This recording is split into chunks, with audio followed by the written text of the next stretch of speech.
Ready start. सभापति महोदय, जो रिपोर्ट मद्य निषेध के संबंध में सदन के सामने प्रस्तुत हुई है, मैं उसके संबंध में अपने विचार रखने जा रहा हूं। इस रिपोर्ट के दो भाग हैं। इन दोनों भागों में बहुत सी बातों का वर्णन किया गया है। बहुत सारी विवेचना इस रिपोर्ट के अंदर है। मैं इसके विस्तार में जाना नहीं चाहता हूँ, लेकिन कुछ ठोस और विशेष बातें आपके सामने रखना चाहता हूँ। पहली बात तो यह है कि क्या नशाबंदी हमारे लिए आवश्यक है? क्या यह आवश्यक है कि हम मद्यपान ना करें? इस पर ध्यान देने से आपको पता चलेगा कि जो भी काम हम अपने हाथ में लेते हैं, चाहे वह खेती का हो, व्यापार का हो या यांत्रिक युग और विज्ञान का हो, उसके लिए आवश्यक है कि आदमी का मस्तिष्क ठीक तरह से काम करे।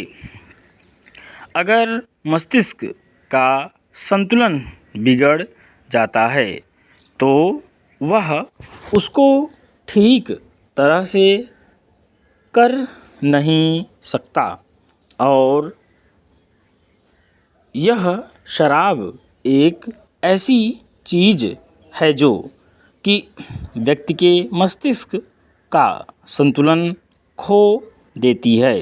इसीलिए हमारे देश में हमारे नेताओं ने यह आवश्यक समझा था कि अगर इस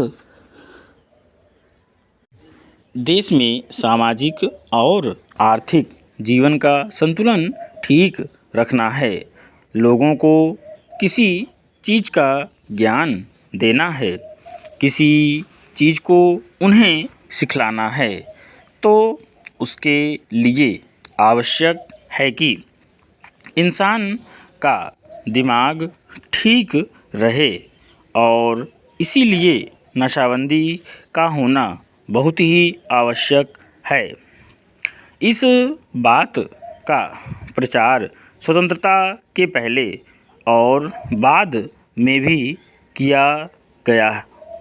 यदि हम धार्मिक ग्रंथों को देखें, हिंदू धर्म के वेद तथा शास्त्रों को देखें, ईसाइयों की बाइबिल को देखें या मुसलमानों की पवित्र कुरान को देखें, तो किसी ग्रंथ में भी इस प्रकार की विचारधारा नहीं है कि आदमी शराब पिए।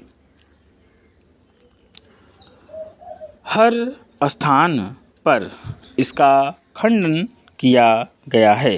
सभी महापुरुषों ने, चाहे वे लोकमान्य तिलक हों या महात्मा गांधी जी हों, जो कि इस देश के सामाजिक और राष्ट्रीय जीवन के लिए अग्रसर थे, उन्होंने भी इस बात का खंडन किया है और कहा है कि नशा इंसान के लिए कोई अच्छी चीज़ नहीं है और इसलिए उसका उपयोग नहीं करना चाहिए। मैं आपके द्वारा इस सदन का ध्यान दिलाऊंगा कि शराबबंदी को जहाँ-जहाँ भी ढील दी गई है, वहाँ पर देखने से पता चलता है कि हालत कितनी खराब हुई है। विराम।